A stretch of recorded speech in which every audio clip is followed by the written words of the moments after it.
জয়গুরু। সকলকে জানাই শুভেচ্ছা এবং যথাস্থানে প্রণাম। শাস্ত্রে বলা আছে যে ভগবানের সাথে আমরা যেরূপ সম্পর্ক স্থাপন করে নেব, ভগবানও আমাদের সাথে সেই সম্পর্ক স্থাপন করে নেওয়ার জন্য প্রস্তুত। এটা একটা লক্ষ্য করার ব্যাপার যে আমরা অন্যান্য দেবদেবীদের ক্ষেত্রে একটা সম্পর্ক স্থাপন করে নিই, অর্থাৎ পরিবারে বা আমাদের প্রতিবেশীদের মধ্যে বা বাইরের কোনো মানুষের মধ্যে, আত্মীয় স্বজনদের মধ্যে আমরা যেমন একটা সম্পর্ক স্থাপন করি বা সম্পর্কের মাধ্যমে একে অপরকে সম্বোধন করি, তেমনি অন্যান্য দেবদেবীদের ক্ষেত্রে কিন্তু আমাদের এই রকমের একটা সম্বোধনের একটা রীতি রয়েছে। মা কালী, মা দুর্গা, মা লক্ষ্মী, বাবা শিব, বাবা মহাদেব ইত্যাদি। কিন্তু ভগবান শ্রীকৃষ্ণের ক্ষেত্রে, যিনি পরম ভগবান, যিনি পরমাত্মা ভগবান শ্রীকৃষ্ণ, তার ক্ষেত্রে কই আমরা তো সেইভাবে সেই রকম কোনো সম্পর্কের ভিত্তিতে তাকে সম্বোধন করি না। আমরা কেবল জয় ভগবান শ্রীকৃষ্ণ, জয় শ্রীকৃষ্ণ, ওম নমো ভগবতে বাসুদেবায় নমঃ, তো এইভাবে আমরা ভগবান শ্রীকৃষ্ণকে প্রণাম জানাই। বা বলতে গেলে যে আমাদের সম্পর্কটা ঠিক যেন এই ধরনের একটা ব্যাপার। বাবা শিবের ক্ষেত্রে বাবা ভোলানাথ, বাবা মহাদেব, বাবা শিব, মা কালী, মা দুর্গা, এইভাবে আমরা একটা সম্পর্ক মাধ্যমে আমরা সম্বোধন করে থাকি। কিন্তু ভগবান শ্রীকৃষ্ণের ক্ষেত্রে সেই ধরনের সম্পর্কের মাধ্যমে সম্বোধন, এটা কিন্তু আমরা কাউকেই সচরাচর দেখতে পাই না।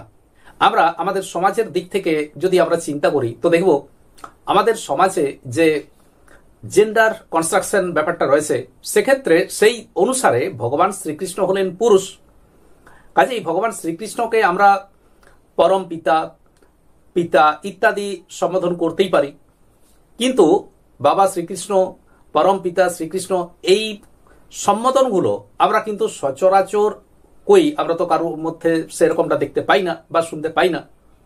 তো প্রশ্ন হলো যে ভগবান শ্রীকৃষ্ণকে আমরা কি মা বলে সম্বোধন করতে পারি? তাকে কি মা বলে সম্বোধন করা যায়?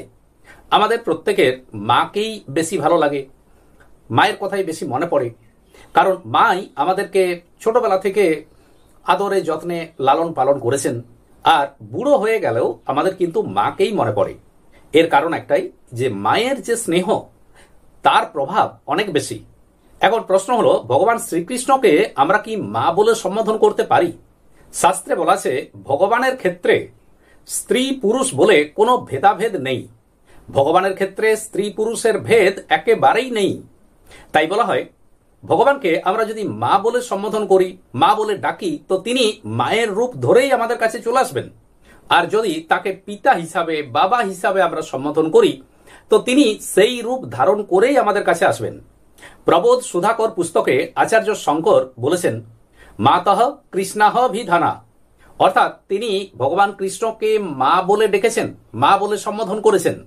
কাজেই এখানে আমরা এটাই বুঝতে পারছি যে আচার্য শঙ্কর যখন ভগবান শ্রীকৃষ্ণকে মা বলে সম্বোধন করলেন, তখন ভগবান শ্রীকৃষ্ণকে মা বলে সম্বোধন করতে কোনো দোষ নেই।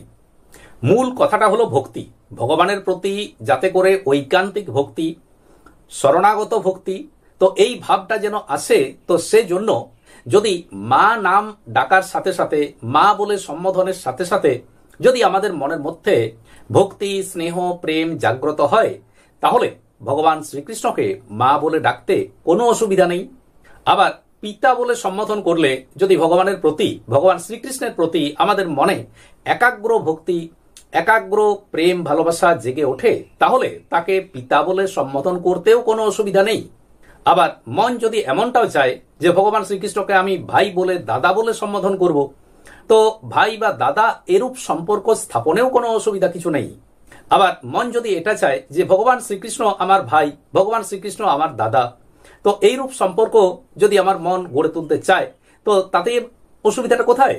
তাই ভক্তির জোয়ার যেখানে বেশি হবে, মনের মধ্যে একাগ্র ভক্তি, একাগ্র শ্রদ্ধা, এই ভাবটা যে সম্পর্কের মধ্য দিয়ে আসবে, ভগবানের সাথে আমরা সেই সম্পর্কই পাতিয়ে নিতে পারি। তাই ভগবান শ্রীকৃষ্ণকে মা বলে ডাকতে বা কৃষ্ণ আমার মা, একথা বলতে কোনো প্রকার কোনো অসুবিধা নেই। কেন না, আচার্য শঙ্কর তিনি তো ভগবান শ্রীকৃষ্ণকে মা বলে সম্বোধন করেছেন। তিনি বলেছেন, মাতঃ কৃষ্ণাহ ভিধানা। ভগবানের সাথে এই সম্বন্ধ স্থাপনের উদ্দেশ্য একটাই, যে যে সম্বন্ধ আমি ভগবানের সাথে স্থাপন করলাম, আমার মন যাতে করে সেই সম্বন্ধ থেকে অন্য কোনো দিকে বিচলিত না হয়, বিভ্রান্ত না হয়। আর এর মাধ্যমেই আমাদের ভগবত প্রাপ্তি হতে পারে। আর এতেই ভগবানের কথা সব সময় সতই আমাদের ভালো লাগবে। আজ এই পর্যন্তই। নমস্কার।